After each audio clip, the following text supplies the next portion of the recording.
Yesterday, Australia played France in the first game of Group C for the 2018 World Cup. It was an intense game that France won 2-1. I will go over the highlights of the match, then provide my opinions afterwards. I had previously predicted the game to finish with France winning 3-1, so Australia appears to have done better than what me and most of my peers expected. The first half began very intensely, with many chances on goal for both sides. Australia played a lot of tiki-taka soccer and utilised the defenders to dominate much of the possession. There were chances on goal from both sides, however neither of the teams were able to capitalise and score, and the match was tied at 0-0 at half-time. The second half was much more eventful than the first, with all of the goals being scored in this half. Soon into the second half, Antoine Griezmann called for a penalty to be awarded. Though originally not given as a penalty, the VAR later confirmed that it was a foul, and Griezmann scored against Matt Ryan. However, just a few minutes later, the French defender Umtiti put his hand out to make direct contact with the ball, and it was given as a penalty. Jedinak then scored to even the score at 1-1. Towards the end of the game, France began to really dominate and get several chances on goal within the last 15 minutes. It was here that Pogba hit the ball into the goal. Though it did come off the Australian defender's foot, it did go in. This gave France a 2-1 lead.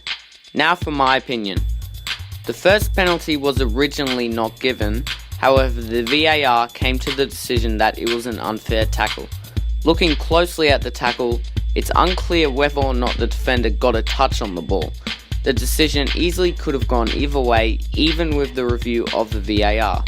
In the second penalty, the French defender Umtiti deliberately raises his arm and makes slight contact with the ball. Jedinak of course scored, giving Australia a well-earned goal. Pogba's goal, though technically an own goal, later in the match was extremely tight.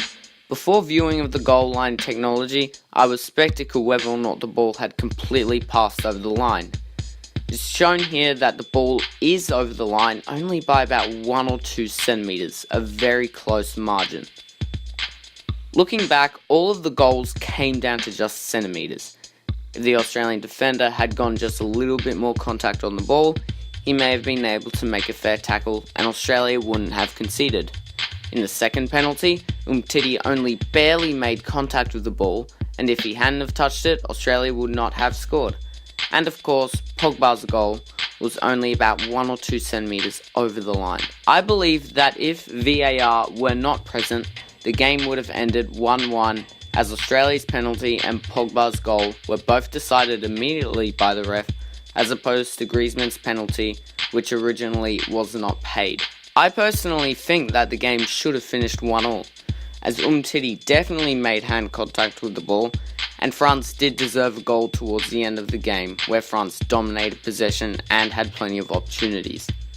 Say what you like about Griezmann's penalty, I personally think that Australia surprised many and played an incredible match against France, who I believe underestimated the Socceroos. Just a side note, I would also like to apologise for any future or current uploads. My internet has been awfully slow and it's been hard to make longer videos. But all of what I've claimed in this video is just my opinion. Make sure to share your thoughts in the comments section, like and subscribe for more content uploaded every day if you enjoyed the video, and as always, you're watching Aussie Sport Review.